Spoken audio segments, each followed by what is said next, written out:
My dudes, it's me once again, looking kind of ripped actually. We just got back from Panama and we are doing another Farms Out. It's been a long time since our last Farms Out. We've been traveling a whole lot, but we're actually back. We're literally back for like a hot minute. So I'm looking forward to this. Anyway, we've got a whole lot of questions to do. I was gonna say not a whole lot of time to do it. I mean, I guess we do have a lot of time to do it. I don't know, without further ado, let us start going through the territory. Oh my God, look at those resources. Okay, first question is coming from our boards. Remember guys, these questions are like a month old, so like sorry in advance. Literally just got back to America yesterday, so gonna do a quick Farms Out. Probably gonna record the video on Purus. I was thinking I was gonna do videos in Panama. I just could not. It was just the connection was so bad. Obviously my family's not from a great spot in Panama, so usually I don't have awesome connection. One of the reasons why I didn't move to Panama when I thought I was going to. First question is coming from Maunir 2000. He says, is the 10% infantry defense skin in the KVK shop better than the 5% HP one after the remove debuff for somebody who runs 2 imp, 1 cav, 1 arch? Yeah, of course. Yeah, I'd rather have 10% defense than I'd have 5% health. I think literally all the time. At the end of the day, without the debuffs, the 10% skin is really solid. I would just keep in mind that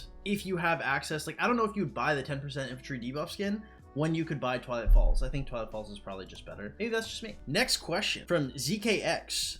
I decided to invest in a siege. Also, I finished expertising LC a while ago. Full T4 siege, 4 epic siege pieces, 2 leadership ring and horn. Can't run my cav and archers when the siege are out. Should I craft legendary legs and boots first? I have a 5-5-1-1 for both Marg and Cordoba. My best gear right now is cav. I really want to upgrade my siege in Cordoba, but I'll be able to, so I might expertise. But I'm not sure if I should wait all out for new cavs, because I run Nevsky and Joan fully expertised. Okay, this is what I think about Siege. If you guys have 5 marches, Siege is not that bad of an idea. Why is Siege not a bad idea if you have so many marches? What Siege is good for, it does really well. When it comes to like flag to flag fighting, and you guys are all like shoulder to shoulder, and you guys are all trying to kind of go through each other, Siege is awesome. Siege is awesome here because every time, if you have, so for example, what we have a guy named Save in our kingdom, that's our king. Shout out to Save. It's actually his birthday today. This is not gonna be published on his birthday, but if you guys see him in game, please be sure to wish him happy birthday from the 12 crew. Shout out to Save. He is, I think, probably one of the best kings like this game has ever known ever. Save is a real OG. Without too much glazing, he has about 50 farms, and he will put the like 10 of his farms that have like siege marches on the front line, and they will be firing off, right? These guys don't actually have to trade very well, but what will happen is every time our opponents walk up, they'll immediately be targeted by a bunch of arrow towers. So this is really important when it comes to kind of the ebb and flow of battle. An arrow tower, especially like when it's maxed out and has good gear, is gonna have really good trades, especially if you're using like T4 and stuff, and you know, you're not like fighting until death every single time. It can be really good when there's flag to flag. However, that's not all the game. When it comes to fighting dynamically in ruins in altars can be an issue. When it comes to fighting dynamically, let's say diving in for like center forts and stuff, if you guys are losing really hard or winning really hard, archer towers suddenly become terrible. View formation is really good when fighting is, if you guys are just losing slightly or just winning slightly. It becomes absolutely atrocious if you guys have to move around a lot. LC done. I don't know what other marches you have, but if you have like Nevsky Joan, if it's between a siege march and the new cav that will be coming out soon, I'm going for the new cav. And now that with this new cav, I will have my 5th march done. And with 5 marches, I might try for a 6th march, which might be a whole siege march, right? And my 6th march might be something like a whole leadership set instead of focusing on the siege set at all. And then I can have something like Philip II, and I can have like a debuffer sometimes, or I can have the leadership set for like a Heraclius for a garrison in case I want a random teleport, or I can have the leadership set be a range march, right? Like I can have a full leadership set as my 6th march, and whatever I need it to be, it can be. But the but here is, if you are not at least at 5 marches, I would be really hesitant to make such an investment, especially with the new siege coming out. I don't know what's best, and I don't know why they're best. I think it's kind of a murky territory, a murky situation, especially when we're faced with the reality that siege are really good for what they're really good for and not much else.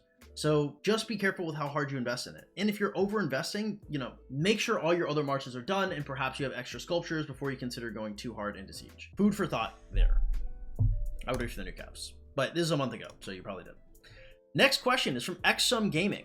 I have expertise. Why is she going to KVK3? What should my first march be about, even in Inf in Cav with the same gear? QB. I think QB is an absolutely fantastic first march, or Ragnar. QB and Ragnar are both really good. QB is really good, especially when it comes to open field and chaining. Ragnar is just fantastic in general. They both pair really well with skill damage. I like them both. I think Ragnar is fantastic. However, we don't know right now if I'd rather have Ragnar or LC. I know for sure that I want Scipio, because Scipio pairs with Ragnar and LC. We have the new Infantry coming around the corner. We also have the new Cav coming around the corner. I don't think QB ever gets replaced. QB Joan right now is probably like the strongest like non-debuff March, Nevsky Joan being the strongest debuff March. Nevsky, Joan, QB being the top 3 cavalry commanders. Investing in QB, like, he never gets replaced, I don't think here, just because I would consider him to be better than Belisarius, but some people may disagree with that. I think that QB or Ragnar are both really good choices for YSG. I'd probably lean closer towards Ragnar, actually, especially if you have the earlier Richard, but I mean, you can really kind of choose either one of them,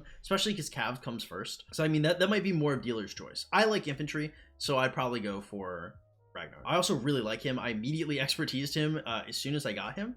I looked at him, I looked at this KVK, I looked at my Guan, I wept a little bit, and I said, goodbye, Guan. I was like, you're gonna go on the bench for a while now. For this KVK specifically, Guan still gets to live, he still gets to moonlight a little bit like he's alive, but once the new Cav comes out, I replace Guan completely, and it's going to be like Scipio, Ragnar, Alex LC, and, you know, QB with whatever the new Cav is, something like that. So, you know, QB's gonna be here for a while. However, my YSG is not gonna see the light of day for too much longer. I like to think that ideally we're going to be able to replace YSG with, you know, any other commander. That'd be really nice. Next question is coming from Arcana 722. He says, 12, if you can refund 2 commanders, would you refund YSG and Alex? If I can refund 2 of any commanders for any other commander, yes. Alex goes out the wayside. I probably go Alex for Wallace. I probably go YSG for whatever the new Cavcom is. Then I probably save the rest of my sculptures and I'm looking for either a full siege march or I'm looking for Philip.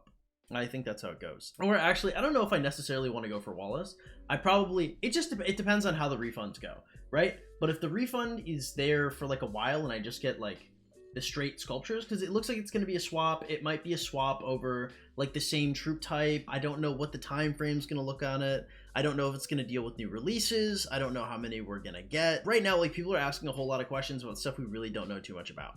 If I could have 1,400 sculptures right now, I would kill YSG and I would kill Alex. Boom, boom, full stop. From what I understand, they're definitely not going to allow gold key commanders to get gutted. If I could gut gold key commanders, best believe El Cid, I would take every single sculpture that man has and literally do anything with it. I'd probably also take any kind of like gathering commanders or something like that. But since that's not going to happen, YSG and Alex both seem like really good, fantastic choices. If you have anything from like Hearts of Desire that might be bloated as well, things that are probably like 5-5-5-2 or something like that, you know, you could also consider those. But I mean, you know, Alex is good, but he's ready to go, and YSG is fine. I mean, like, YSG can go. There's not a huge reason to keep him around if you consider the fact that, you know, there's so many circular AoEs now. As much as I love circular AoEs, there's gonna be more, and I would love to have 700 sculptures on hand. So yeah, no sweat on that one. Next question is coming from Ibrahim, and he says, when do I stop investing in VIP? That's a fantastic question. The reason why you would stop investing in VIP is because you don't think you can get to the next level. This could be because you don't get enough gold chests. This could be because you don't gather enough gems. This could be because you don't think you're going to play the game for that long. I would say the absolute vast majority of people should aim for bare minimum VIP 15. VIP 16 is not terrible, but it's not great. It gives you a resource reduction, which is really nice. Okay, not going to say it's not if you're an absolutely fantastic fighter and you spend 20 bill resources in a KVK. Getting back 2 bill of that 20 bill is awesome. Okay, really good. Probably not worth the absolute obscene amount of gems you have to put into it. I would say once you hit VIP 15, you have to decide if you want to hit VIP 17 or not. So 17 gives you the damage buff, 18 gives you the troop capacity. If you're planning to hit the latest of late stages, then you never stop investing until you're VIP 18. I'm never going to stop investing. However, if you are not going to be investing like 50,000 every more than gems, if you don't get at least 3 to 6 gold chests every single day, then you may never hit VIP 17, you may never hit VIP 18. If you don't think you're going to hit it, then you should stop investing after 15. And the final question coming from Son of Mom 123, he says, 12, how tall are you? If you guys don't know, I am in fact a short king. I'm not a very tall guy. I want to say I'm 5'8" and change, something like that. Men tend to overrepresent their height. Women tend to underrepresent their height. I'm probably closer to 5'9". However, if you guys are closer to one or the other, it's always best to round down because a woman will round down. So if a woman says she's 5'8", that woman might be 5'10". So, you know, guys, just just looking out for you. Okay, if you think you're 5'9", you're 5'8". If you think you're 6 feet, I would say you're 5'11", because if you find a chick that is 6 feet in heels and you are shorter than her, it will be over for you. Okay, you better start putting inserts in your souls, because it's about to be cataclysmic. So your boy's 5'8". Thank you so much for watching, guys. Have yourselves an absolutely wonderful day. I will be back with more of these farms out once again, as I know you guys, a lot of you guys like them. And we're gonna have our Philip II. Do you want Philip II, or do you want our Siege video coming out next? I mean, Siege is questionable. I think I have a lot more opinions on Siege. Anyway, guys, catch y'all later. If you want to help support the channel, please consider donating to the Streamlabs link in the description below. Comments, likes, subscriptions all help an absolute ton. If you guys want coaching, remember, we do coaching on stream for 35 bucks a session, coaching off stream for 75 bucks a session. You go to the Discord in the description below and you make a ticket. So catch you guys later. Have yourselves a great one. See y'all in the next one. Remember, put your questions in the comments below if you want me to answer them in the next video. Bye.